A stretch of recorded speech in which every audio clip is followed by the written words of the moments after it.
नमस्कार मित्रों, मैं हूं आचार्य हरि सिंह शास्त्री और आप देख रहे हैं शिक्षा सनातनी। मित्रों, आज हमें अगले टॉपिक में क्वेश्चनों को हल करने जा रहे हैं। तो यहाँ पर है भाषखंड सेकंड, भाषा फर्स्ट है, ठीक है ना। तो यहाँ पर क्या करना है कि प्रश्न को देख करके उत्तर बताने हैं और इसको समझना है। 6 सहज छात्र है अस्ति, इस रेखांकित पदम लंग लकारे परिवर्तन। देखिए यहाँ पर इसमें लंग लकार में प्रयोग करना है, ठीक है ना। तो ये रेखांकित पद दे रखा है, तो रेखांकित पद अस्ति दे रखा है, तो इसको लंग लकार में प्रयोग करेंगे तो सह छात्र, ये तो ऐसे के वैसे रह जाएगा। और अस्ति दे रखा है तो इसको प्रयोग करेंगे लंग लकार में, तो क्या हो जाएगा? आसीत। क्या हो जाएगा? आसीत, ठीक है ना। ऑप्शन नंबर डी सही हो जाएगा। अगला क्वेश्चन है 96 इमा संख्या संस्कृते लिखत। देखिए यहाँ पर जो 96 दे रखा है तो इसको संस्कृत में लिखना है। अब हमेशा संस्कृत लिखते समय जो भी पीछे वाला अक्षर होता है ना, बाद वाला अक्षर होता है, उसको पहले ले लिया जाता है, पहले का बाद में आता है। तो 6 दे रखा है तो 6 को क्या लिखते हैं अपन? सट। क्या लिखते हैं? सट। बाद में दे रखा है 9 तो 9। अब 90 दे रखा है ना, तो यहाँ पहले तो क्या करना है, टय के हिसाब से यहाँ पर नए को क्या कर देंगे? नए। टय के नए को क्या कर देंगे? नए। फिर नए के बाद में टय आ रहा है प्रथम वर्ण, उसको भी पंचम वर्ण कर देते हैं, और तो यहाँ पर क्या बन जाता है? शरणावती, है ना। तो शरणावती बन जाएगा। तो ऑप्शन हमारे यहाँ पर बी ऑप्शन सही हो जाएगा, ठीक है ना। तो 96 को संस्कृत में क्या कहते हैं? शरणावती। 96 को संस्कृत में क्या कहेंगे वह? शरणावती, ठीक है ना। अगला क्वेश्चन है घ कारस्य उच्चारण स्थानम। घ जो दे रखा है इसका उच्चारण स्थान क्या होगा? अब देखिए घ है इचु यसाना अकुह विसर्जन्य नाम कंठ है, ठीक है ना। अकुह विसर्जन नाम कंठ में तो यहाँ पर घ आ रहा है, क वर्ग का है, तो ऑप्शन क्या हो जाएगा? ए सही हो जाएगा, ठीक है ना। अगला क्वेश्चन है माहेश्वर सूत्रेषु जस प्रत्याहार वर्णा क्रम। यहाँ पर जस प्रत्याहार का क्रम पूछ रहा है। पहले वाली जो वीडियो थी उसमें क्या पूछा था? घ से, है ना। तो यहाँ पर दे रखा है, पहले वाले में तो ये पूछा था जो घ भ जय, ये घ भ ढ और ध ये आया था। और अब इसमें क्या पूछा है कि जस प्रत्याहार कौन से वर्ण है। देखिए अब जस प्रत्याहार में कौन कौन से वर्ण आते हैं? यहाँ पर जय भ घ ढ ध, इसमें है ऑप्शन में सी में, है ना। जय भ घ ढ ध और बाद में से, तो से को तो अपन लेते नहीं है, तो यहाँ पर हो जाएगा जब गढ़ ध, तो ऑप्शन नंबर सी, ठीक है। अगला क्वेश्चन है छात्र गुरु से प्रश्न पूछेगा। जब छात्र गुरु से प्रश्न पूछेगा तो इसको क्या करना है? भाववाच्य में परिवर्तन, इसमें संस्कृत में अनुवाद बनाना है, ठीक है ना। छात्र गुरु से प्रश्न पूछेगा, अस्य वाक्य से संस्कृत अनुवादम, इस वाक्य का संस्कृत अनुवाद क्या होगा? देखिए यहाँ पर अनुवाद है, छात्र गुरु से पूछ रहा है, तो ऑप्शन क्या हो जाएगा? छात्र है गुरुम प्रश्नम पृच्छति। छात्र है गुरुम प्रश्नम पृच्छते, ऑप्शन नंबर डी सही हो जाएगा। अगला क्वेश्चन है वृक्षाद पत्राणि पतन्ति। यहाँ पर क्या करना है कि भाववाच्य में परिवर्तन करना है अपन को, है ना। तो भाववाच्य में अपन परिवर्तन करते हैं तो उस समय अपन क्या करते हैं कि जो वृक्ष दे रखा है, ठीक है ना, तो वृक्ष को यहाँ पर क्या करना है? वृक्षात पत्राणि, ये तो वैसे के वैसे रह जाएगा, ठीक है ना। वृक्षात पत्राणि, ये पत्राणि को पत्र ही कर देंगे अपन। कौन से ऑप्शन आएगा? ये देखिए यहाँ पर इस ऑप्शन में दे रखा है पत्रई, ठीक है। और वृक्षात पत्रई पत्यते, वृक्षात पत्रई पत्यते, ये ऑप्शन सही हो जाएगा। अगला क्वेश्चन है त्वम सह अहम च संस्कृतेन वदंती, वाक्यम को संशोधन करके लिखना है। अब तो देख, पहले तो ये देखना है कि इसमें कितने आ रहे हैं। त्वम आ रहा है, से आ रहा है और अहम। त्वम भी है, ठीक है ना, सह भी है और अहम आ रहा है। अब इसमें मैं भी तो आ रहा हूं ना, तो मैं जहां आऊंगा तो उसके साथ में कौन कौन आ रहे, तुम और वह, है ना, तो ये बहुवचन की तरह हो गया ना। तो जब मैं आ रहा हूं तो यहाँ पर वदामे का प्रयोग आ जाएगा अहम के साथ में ना। तो बोलने हैं तो वदंती आ रहा है, तो यहाँ पर वदामे, ठीक है, ऑप्शन नंबर ए सही हो जाएगा। ऑप्शन नंबर ए सही हो जाएगा। तुम सह अहम च संस्कृतेन वदामे। तुम, वह और मैं, हम, मैं क्या बोलते हैं अपने संस्कृत, ठीक है ना। तो यहां पर बहुवचन का प्रयोग हो जाएगा। अगला क्वेश्चन है, बालिका भी सह शिक्षिका गच्छन्ति। बालिका भी सह शिक्षिका गच्छन्ति। इस रेखांकित पद में प्रश्न निर्माण करना है। तो बालिका भी आ रहा है, स्त्रीलिंग का प्रयोग होगा, तो बालिका भी, का भी, देखिए यहां पर दे रखा है का भी, ठीक है ना। अगला क्वेश्चन है, रिक्त स्थानम समुचित पदेन पूरित्वा सुक्ते योजनम श्रद्धावान लभते ज्ञानम। श्रद्धावान लभते ज्ञानम, ठीक है, ऑप्शन नंबर सी सही हो जाएगा। अगला क्वेश्चन है, पिता पुत्र पर क्रोध करता है। पिता पुत्र पर क्रोध करता है। तो इस वाक्य में क्या करना है, अनुवाद करना है। इस वाक्य को क्या करना है, अनुवाद करेंगे संस्कृत में। तो क्या बनेगा, पिता, हाँ, पिता पुत्राय क्रुध्यति। पिता पुत्राय क्रुध्यति, ठीक है ना। ऑप्शन नंबर, क्रोध ध्रुव है ये जो सूत्र है ना, तो इसके हिसाब से यहाँ पर क्रोध आ रहा है, तो यहाँ पर चतुर्थी विभक्ति का प्रयोग किया जाता है। अगला क्वेश्चन है, कस्मिन विधो छात्राणाम भाव प्रकाशनम।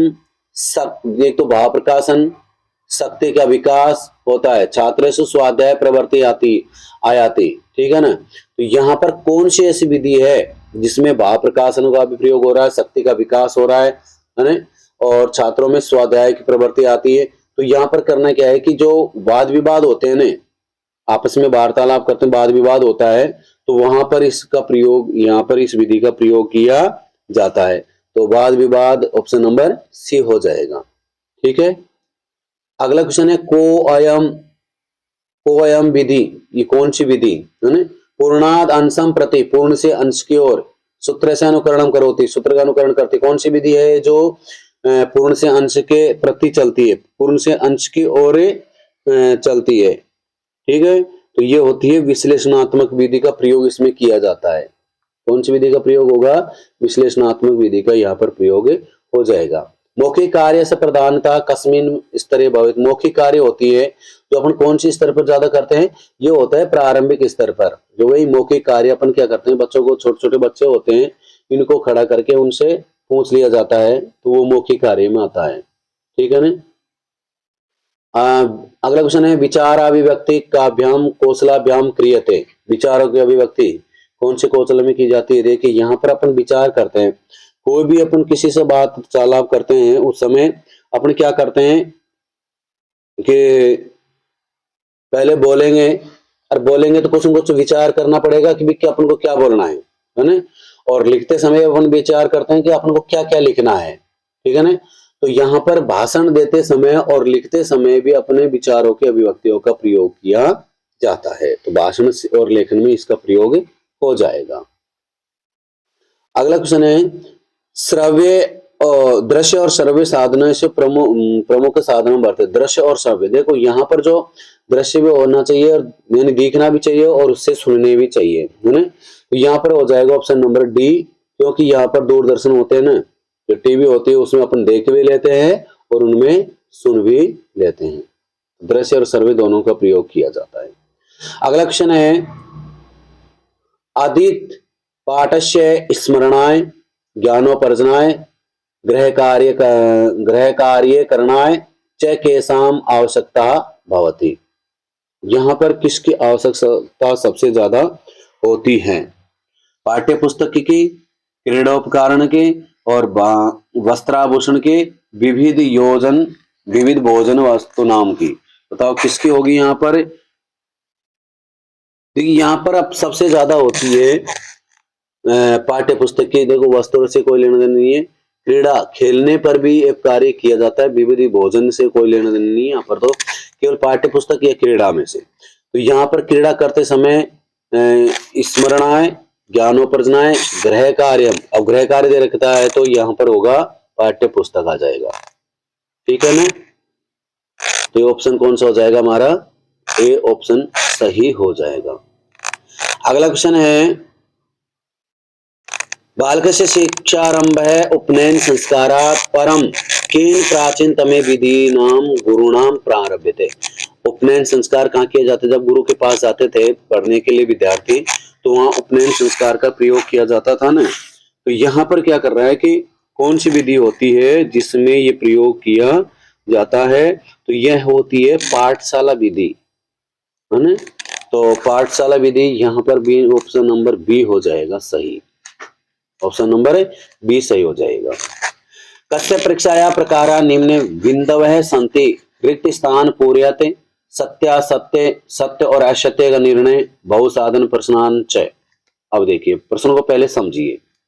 कस्या परीक्षाया, कौन सी परीक्षा का प्रकार ऐसा होता है कि जिसमें बिंदु भी होते हैं, रिक्त स्थानों की पूर्ति करने वाले भी क्वेश्चन होते हैं, सत्य असत्य भी होते हैं, और बहु साधन का प्रयोग होता है, मतलब बहुवचनात्मक होते हैं ना, जैसे वैसे वाले ABCD वाले, है ना। तो वो कौन से प्रश्नों में इसमें का प्रयोग किया जाता है, तो कौन से प्रश्न होते हैं वो होते हैं वस्तुनिष्ठ प्रश्नों का प्रयोग किया जाता है। ये पहले वाले वीडियो में भी पूछा गया क्वेश्चन है, तो पहले भी इस परीक्षा में कई बार पूछा गया क्वेश्चन है, ठीक है ना। तो भाषा संस्कृत, अगला क्वेश्चन है संस्कृत भाषा कस्य परिवार से भाषा विदिते। देखो जो संस्कृत भाषा थी वो भारोपीय परिवार की भाषा थी, ठीक है ना। ऑप्शन नंबर यहाँ पर हो जाएगा डी, भारोपीय परिवार की भाषाएं जो संस्कृत भाषा थी। अगला क्वेश्चन है, निम्नलिखितासु परीक्षासु मौखिक परीक्षा नास्ति, इनमें से कौन सी मौखिक परीक्षा नहीं है। देखिए जो सलाहकार परीक्षा होती है वो बुक के अंदर एक पेंसिल या पेन की सहायता से या सुई की सहायता से कोई भी पेज में डाल दिया जाता है और उसको बैठे हुए सामने से बैठे हुए विद्यार्थी से पूछ ले जाता है ना। तो ये होती है सलाहकार परीक्षा, भी मौखिक परीक्षा में आता है। संवाद परीक्षा होती है जिसे सामने बैठा करके उससे संवाद करवा ले जाते हैं, ठीक है। साक्षात्कार अपने सामने साक्षात्कार करवा करके उनसे क्वेश्चन वगैरह पूछ करके, तो वो भी साक्षात्कार में आते हैं। अब ये निम्नात्मक जो परीक्षा होती है इसमें केवल लेखन का कार्य किया जाता है, निम्नात्मक के लिखने का कार्य होता है, वो निम्नात्मक क्वेश्चनों में होता है। तो यहाँ होती है मौखिक परीक्षा नहीं है, तो ऑप्शन नंबर कौन सा हो जाएगा हमारा, ऑप्शन नंबर डी हो जाएगा सही, ठीक है ना। अगला है वैज्ञानिक अंतरिक्ष प्रयोगशाला स्थापयित्वा मंगलादि ग्रहणां यात्रार्थं प्रयत्नशीला सन्ति, यद्यपि विज्ञानेन मानव जाते महान उपकारः संजातः, तथापि वैज्ञानिक विश्व कल्याणाय प्रयत्न कर्तव्य है। अणुशास्त्र ही त्रिभुवनम रक्षितव्यम, इदम स्मरणीयम यत् मानव संहारात् भेतव्यम, विश्वस्य देशै विश्व शांते पाठ पठितव्य, सर्वदा सत्यम वच वक्तव्यम तथा सदाचरणम कर्तव्यम। तो ये दो गद्यांश दे रखा है, इसको पढ़ करके अपन को क्या करना है, इनमें से क्वेश्चन को छांट करके और उत्तर देने हैं। मानव जाति इत्यत्र का विभक्ति, मानव जाति में कौन सा विभक्ति का प्रयोग किया गया था, यहाँ पर होगा षष्ठी विभक्ति का प्रयोग किया जाता है। कौन सी विभक्ति का प्रयोग किया जाता है, देखिए पहले तो अपन क्या करते हैं, इनको पढ़ लेना चाहिए अच्छी तरह, पढ़ करके फिर उस पूरी लाइन को पढ़नी चाहिए, है ना। पढ़ने के बाद में क्या करते हैं अपन, फिर उसमें से छांटना है कि इसमें कौन सी विभक्ति का प्रयोग किया गया है। तो यहाँ पर देखिए पहले तो यद्यपि, देखो इसको पहले फिर से पढ़ सकते हो आप, तो यद्यपि विज्ञानेन मानव जाते है महान उपकार है संजाते, यहां तक पढ़ करके अपन यहां से विभक्ति का प्रयोग कर सकते हैं कि मानव जाते है ना, तो इसमें षष्ठी विभक्ति का प्रयोग हो जाता है। तो देखिए यहाँ पर षष्ठी विभक्ति ऑप्शन में सी में है, ठीक है। अगला क्वेश्चन है, त्रिभुवनम इत्यत्र समास है अस्ति, त्रिभुवन में कौन सा समास होगा, त्रिणाम भुवनम समाहार में, तो यहाँ देखिए त्रिभुवन में होगा द्वंद्व समास, ठीक है। त्रिभुवन में कौन सा समास हो जाएगा, संख्या पूर्व द्विगु, तो द्विगु समास हो जाएगा ठीक है, द्वंद्व नहीं होगा, दिगु होगा इसमें ना, तो दिगु हो जाएगा यहाँ पर। अगला क्वेश्चन है संजात इत्यत्र कै प्रत्यय, संजात में इक्ता प्रत्यय हो जाएगा, ठीक है, इक्ता प्रत्यय ऑप्शन नंबर बी हो जाएगा। अगला क्वेश्चन है यद्यपि, यद्यपि का संधि विच्छेद क्या होगा बताइए, यदि धने अपि हो जाएगा, यण संधि, इको यण के सूत्र से है ना, एक के स्थान पर यण किया था तो यण संधि हो जाएगा, ऑप्शन नंबर ए सही हो जाएगा, ठीक है। अगला क्वेश्चन है सर्वदा सत्यम वचः वक्तव्यम इत्यस्मिन वाक्य विशेष पद पूछ रहा है। देखिए भाई यहाँ पर विशेष पद पूछ रहा है, ये क्या पूछ रहा है, विशेष पद है, और विशेष में क्या आता है, वच बोलना है, तो विशेष पद में ऑप्शन नंबर डी सही हो जाएगा। अगला क्वेश्चन है राजस्थान से संबंधित है, ठीक है ना, राजस्थान, महाराणा प्रताप से पुण्य भूमि मेवाड़ राज्य कौन जाना थे, जो महाराणा प्रताप की पुण्य भूमि को कौन नहीं जानता है भाई, है? इदम राज्यम सुराणाम शौर्यम यूनान आत्महुत्या सतीनांच जोहर परंपरा विश्वस्मिन् जगति महति प्रसिद्धम अलम एलभत मेवाड़ राज्यस्य सिसोदिया वंशे वप्पारावल राणा हमीर राणा सांगा प्रवर्ति वीराणाम सुदीर्घ परंपरा विद्यते प्रताप है बाल्यकालादेव वीर योद्धा कुशल सेनानी और धीर नायक अस्ति। यहां पर पूछा गया एलाबत, एलाबत है, इसमें कौन से लकार का प्रयोग किया गया था, है ना, तो यहां पर देखिए पहले तो इसको पढ़िए यहां से, है ना, तो एलाबत, तो एलाबत अपने आप ही पता चल जाएगा कि इसका ऑप्शन क्या हो जाएगा सही, लंग लकार का प्रयोग किया गया था, या क्योंकि भूतकाल में इसका प्रयोग हो चुका था तो लंग लकार में यहां पर इसका प्रयोग हो जाएगा, ठीक है।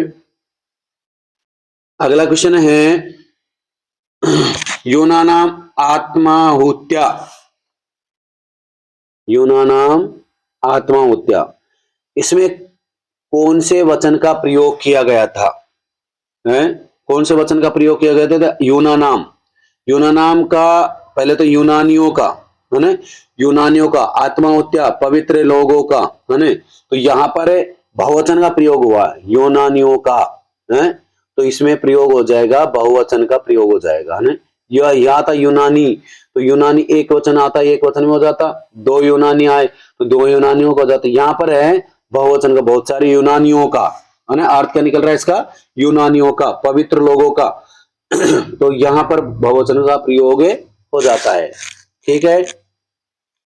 अगला है वीराणाम सुदीर्घा परंपरा विद्यते, वीराणाम सुदीर्घा परंपरा विद्य, इस वाक्य में विशेष पद को ढूंढना है, किसको ढूंढना है, विशेष पद। अब विशेष पद क्या होगा इसमें, तो विशेष पद हो जाएगा यहाँ पर परंपरा, ठीक है ना, तो यहां पर ऑप्शन नंबर डी पुण्य भूमि तित्र के समास है, यहाँ पर पुण्य भूमि में वैसे तो देखो पुण्य भूमि होती है उसमें संबंध तत्पुरुष का समास होता है, संबंध तत्पुरुष होता है, लेकिन यहाँ पर तत्पुरुष न देकर के कर्मधारय दिया है, ठीक है ना, तो ऑप्शन क्या हो जाएगा, कर्मधारय समास हो जाएगा। अगला क्वेश्चन है बाल्यकालादेव इत्यत्र संधि विच्छेद, बाल्यकालात, ऑप्शन नंबर बी बाल्यकालात, है, तो बाल्यकालात धन एव, यहाँ पर कौन सी संधि हो जाएगी, जस्तो संधि हो जाएगी, ठीक है ना, जस्तो संधि होने के कारण पहले कहिए था, बाद में ए क्या होना चाहिए, ए आ को छोड़ करके कोई भी स्वर आ जाता है, या फिर उससे पहले क्या होना चाहिए, पहला दूसरा तीसरा चौथा, तो उसको क्या कर देते हैं अपन, तीसरा, है ना, तीसरा वर्ण कर देते हैं, कौन सा वर्ण कर देते हैं, तीसरा वर्ण कर देते हैं, तो तय को तीसरा वर्ण क्या करेंगे, दय में परिवर्तन कर देंगे और फिर मिला देंगे, तो क्या हो जाएगा, बालिकालाद एव है, तो ऑप्शन नंबर बी सही हो जाएगा, ठीक है ना। तो आपको ये वीडियो अच्छी तरह से पसंद आ गया होगा, यदि पसंद आया है तो वीडियो को लाइक करें, शेयर करें और हमारे चैनल को सब्सक्राइब जरूर करें, ठीक है ना, और अधिक से अधिक शेयर करें। मिलते हैं अगले वीडियो के साथ, तब तक के लिए धन्यवाद, नमस्कार।